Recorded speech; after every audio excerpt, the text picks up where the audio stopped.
How's it going, guys? Jaime Rodriguez here, bringing you another great video. This time we're going to talk about how to paint a real good skull. Now, a lot of us tend to forget that skulls have shape, they got form, and they got dimension. And this is the root and the core of how to paint a really good skull. And it all boils down to the basic anatomy of how to paint a skull. Okay, so what I got here is a skull, and you got the jaw, and you can get one of these at on eBay, yard sale, I don't know, all kinds of different places. But we forget that these things have dimension, they have shape, indentions, perspective. When you turn it, you get a different look. You know, you can go up, down, side to side, but there's distance, there's form, there's all kinds of different looks to it as we move it around, and different shapes to it. And a lot of us tend to forget about those shapes when we're doing our skulls, airbrushing our skulls. And a lot of that is because we haven't had any formal drawing classes or any college classes, so we're just kind of winging it. So I'm here to bring you and enlighten you into understanding how to draw a really good skull. But you got to do this first by getting the foundation of the skull down. Then we can go and start stylizing our skull and creating original skulls instead of just copying what we see. You know, it's great to copy at first, and try to make it look as realistic as possible. Of course, that's what we want to do at first, but eventually you want to stylize and also make it look real. You know, add some stylized color, stylized background, not just copying photos. It's a great thing to copy a photo and put it up on the wall, but it's even that much better if you can add style and look, an artistic look to it, and they can say, who, you know, that's so and so who painted that, because it has identity and it has a style. So let me just show you a couple examples here. A real crude example of a bad skull that lacks so much. So what we got here is some real cheesy skulls, and believe me, when I first started doing skulls back in 2000, they were horrible. They got much better over the years, and they really got good once I got one of these skulls. I picked it up, I studied it, got the foundation down, put the information in my head, the foundation in my head. Then I was able to work off of that foundation and stylize my own. So what we got here is two ridiculous skulls that lack a lot of information. Alright, the teeth. A lot of artists tend to do teeth straight across. They forget that there's depth into the teeth. The teeth go back. On the sides here, they roll backwards. You know, the front, they're going to be bigger. Then once you start getting to the sides, they're going to kind of fade away in the distance, and they're going to kind of go up or go downward depending on, what you're looking at it. But for instance, look at the front of the skull. See the sides here? They kind of disappear in the back, and it goes back into the distance. If you're looking at more at an angle, you can see that. That's what this is lacking.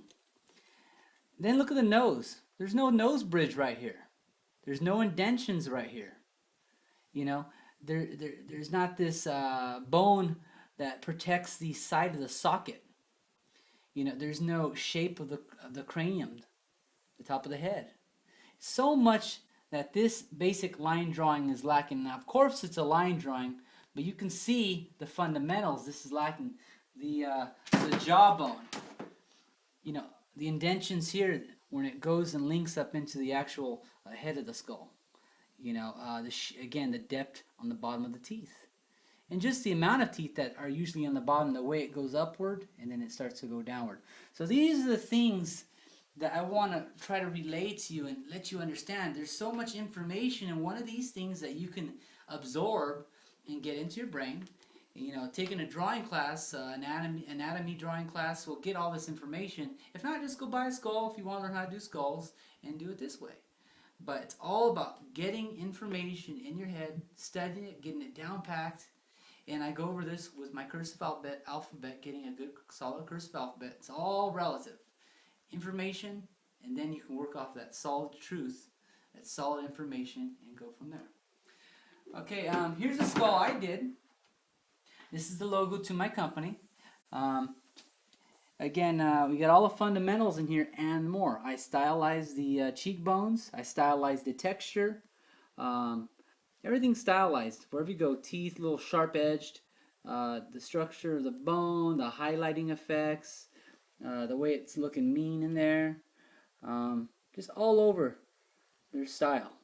And that's just because, you know, right here we got the stylized cracks in the eyes, the cracks in the cranium, all over the place. And that's just because eventually I was able, once I had that foundation down, to really put out a good skull and to get all the features of a good skull down. Let's start painting. I went ahead and laid down some preliminary sketch lines to work with, and this is all done with white. Basically, right now I'm working with the Badger Renegade Spirit, and with transparent white, House of Color. I went down, just laid some general sketch lines. Now one of the skulls I'm going to paint is more true to the reference, true to this, skull figure right here. And the other one, I'm going to just stylize that and show you the difference. So let's get cracking. Let's get down and dirty. Alright. We're going to go here and we're just going to lightly pluck away at this.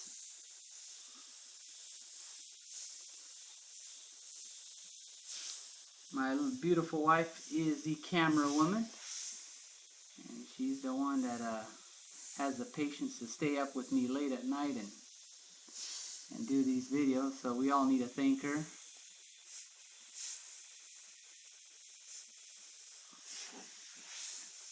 And again here, this is just a general basic skull here, not much style to it. Real true to the reference.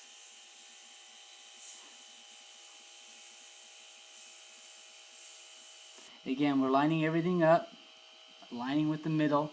Once we're doing these skulls, we have these points of reference. The middle of the nose have to line up right here to the middle of the teeth. Create points of reference for everything that you draw in case you get lost. You know, the end of the eye socket, that's where the back of the teeth stop, and so on. That's a great way of creating an image. Is just creating points of reference. Okay, now we're starting to go back into the back of the teeth. Notice how I start to go upwards. Starting to get a little jagged with my teeth.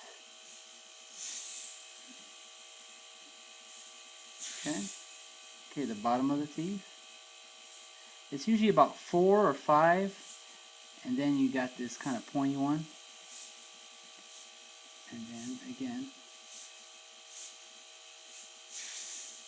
Okay.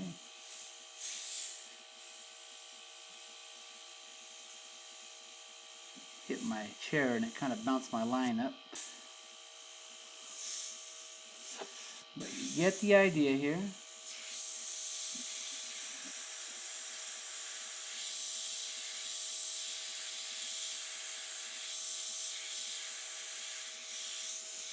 Okay, I'm creating some secondary lighting by just shading and opening that lighting up.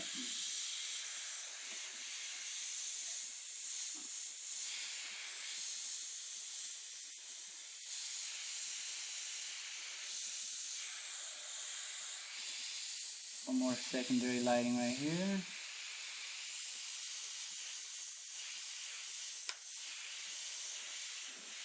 Some more down right here toward the bottom.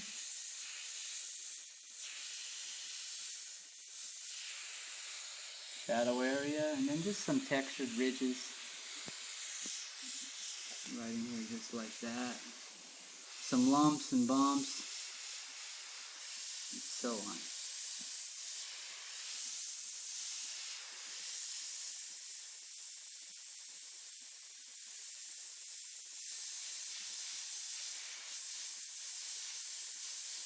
Now, this is just a quickie to give you guys the idea how we do a general realistic skull working off of a line. Now this ain't full of realistic, this is just true to the reference with no style whatsoever. And then we're going to do one that has that stylized. Okay, so there you got it, pretty much true to the reference, nothing outlandish in terms of, line work, or any sort of real original structure and so on. So let's move on to the next one, and we're gonna go and save that for part 2. Join us for the next one.